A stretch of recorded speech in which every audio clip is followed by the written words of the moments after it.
Hello everyone and welcome to Transforming Relationships. As you'll know, we have a fancy new background here. I came over to the office and you'll let me know if you like this better or my very charming, colorful bookshelf.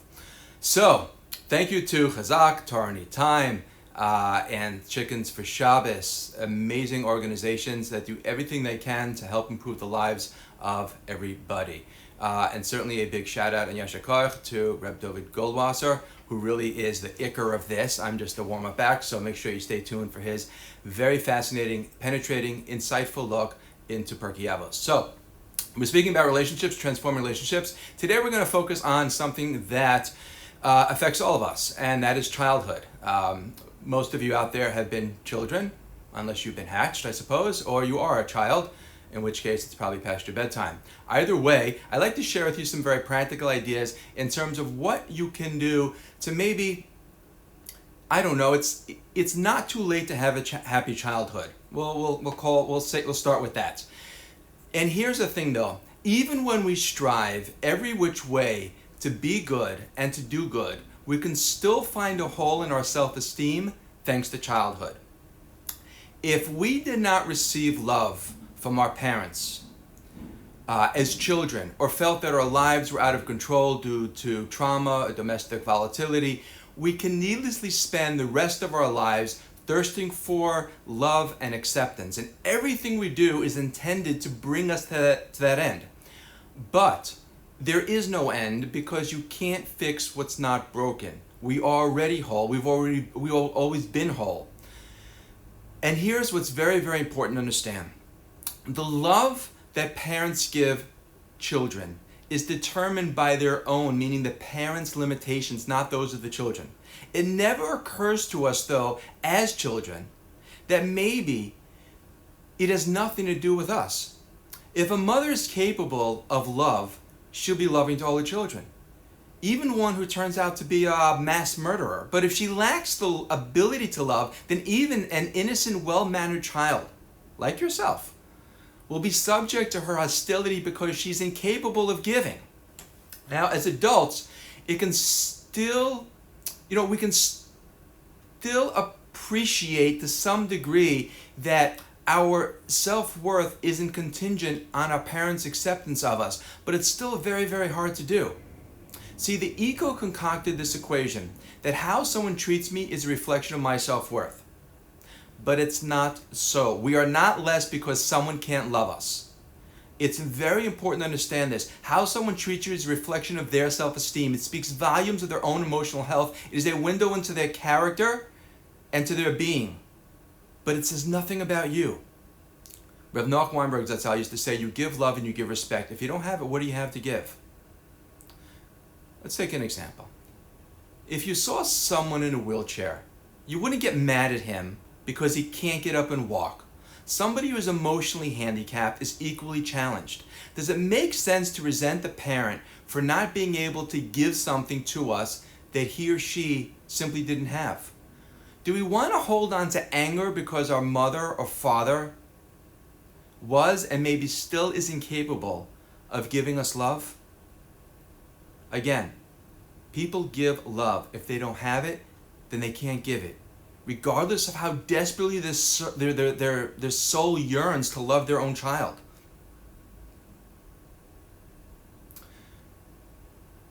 The question we want to ask ourselves is, what kind of person would I be today if I were treated differently as a child? Whoever that person is who you really are.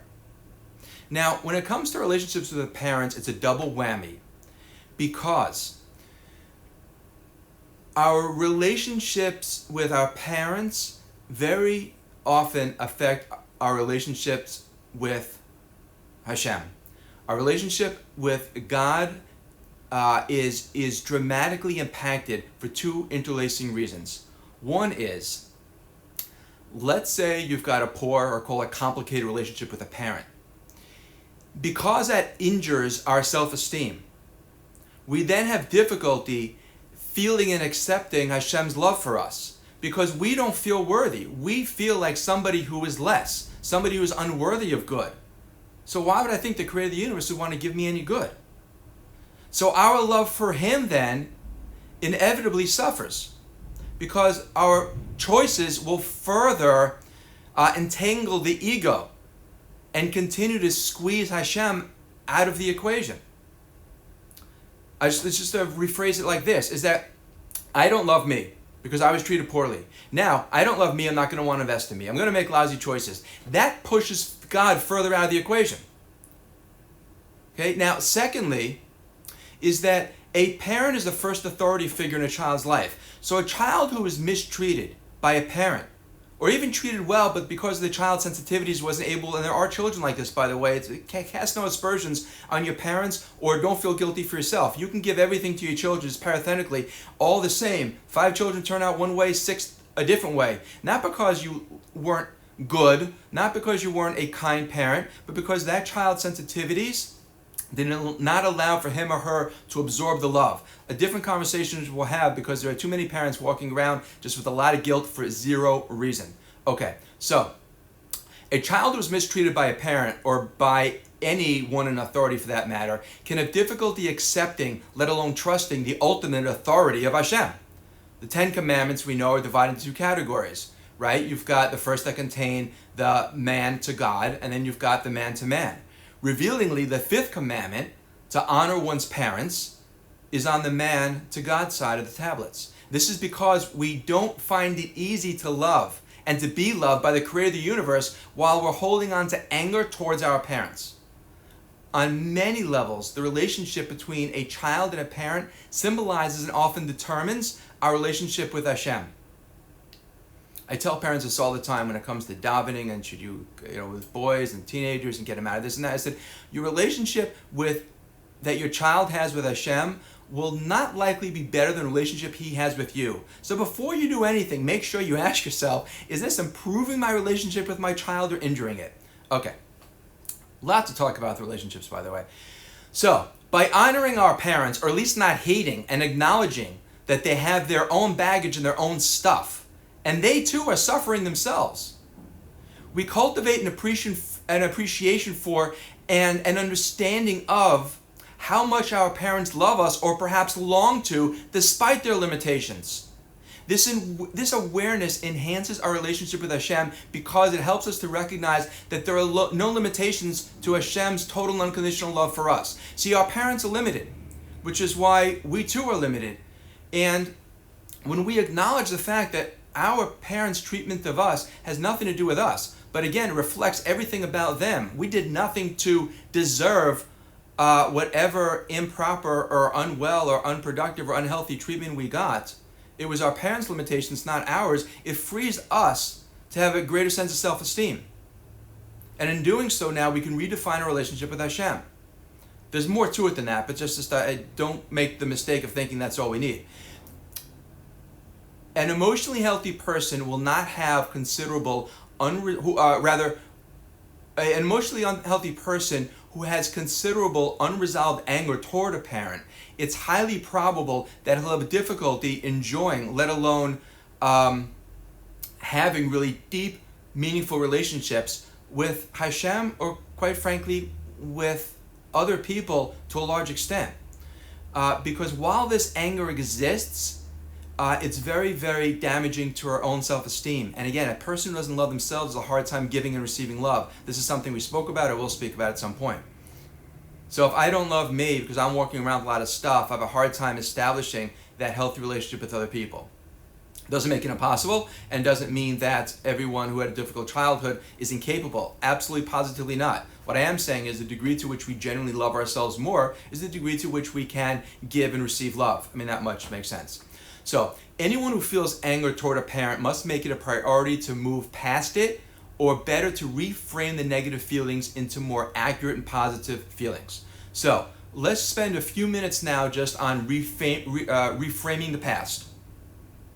I missed my Shabbos snap, so okay. So reframing the past. A shift in our perspective, in how we see. A shift in perspective now allows for us to undo our perception of the past by reframing it, and it permanently alters how we see ourselves in our world. Something we spoke about, something we didn't speak about, but something that's important.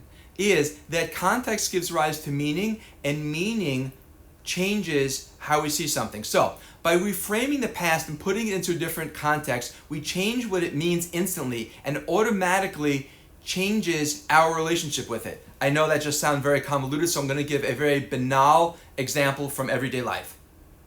How often does a book's ending make or break the book? Do we find it less enjoyable because of a silly ending? Well, sort of. We read it and enjoy it, but the ending changes the enjoyment of what we just read. And two, an exciting twist at the end shines a new light on the entirety of the story. We replay in our minds the scenes we thought meant one thing, and now we see something else entirely, and so on. Everything changes. It's difficult for us to grasp the concept that reality isn't linear, and that a shift in perspective now can create retroactive changes in our attitude, in our thoughts, in our feelings. But Lamashal, let's imagine an elderly woman, after believing that she was happily married for 60 years, is told on her deathbed that her recently departed husband never really loved her, that her parents had paid him $10 million to marry her, and on top of that, he had a whole different life in a different city and so on. Can we say that she was happy her entire life, and that only the last 30 seconds were a little schwach? Did the birthdays, the celebrations, the walks, conversations, laughters, and memories, did they all disappear? No. They're there, but her memory, how they've changed her past, is now different. If after she heard this revelation, someone were to ask this woman, how was your life? How would she answer? Would she easily say, wonderful? More likely she would say awful, sad, heartbreaking. See, the characters and events are still locked in time, but we can get a glimpse of the now, or rather how the now is impacted by rewind. We get a glimpse of how the past can be impacted by how we see things now. See, Rabbi Goldwasser is a lot more smooth. Everything just comes out so much more smoothly. There you go. I gotta get some tips from him. Okay. Now, this is not to say that we should try to convince ourselves that our past carries no meaning. It's not what we're saying at all. We are simply saying that we should allow for the possibility that the meaning we assign to events might not be true. And how we feel about ourselves today based on a damaged relationship or trauma is an accurately formed conclusion. And we don't have to hate ourselves because someone in our life can't love us. We don't have to harm ourselves because someone else harmed us. We are not unlovable because someone else is incapable of loving us. The quality of our relationships is based on our ability to give and to receive today. And by reframing our past relationships and asking ourselves, maybe I attached an erroneous meaning. The fact that I was not treated well as a child, what does it really mean about me? It means nothing. Once again, how somebody treats you speaks volumes to that person but says nothing about you and your self-worth. You are not less because someone cannot love you. When you own that, you'll enjoy different quality relationships today and a different quality emotional health and reflection about past relationships. With that, I wish you a beautiful week. I know that's a lot. Maybe there's a way to re-listen to this. Certainly not too many options to redo it. Anyway, have an amazing week. Mir Hashem. See you back here next time. Motzi Shabbos.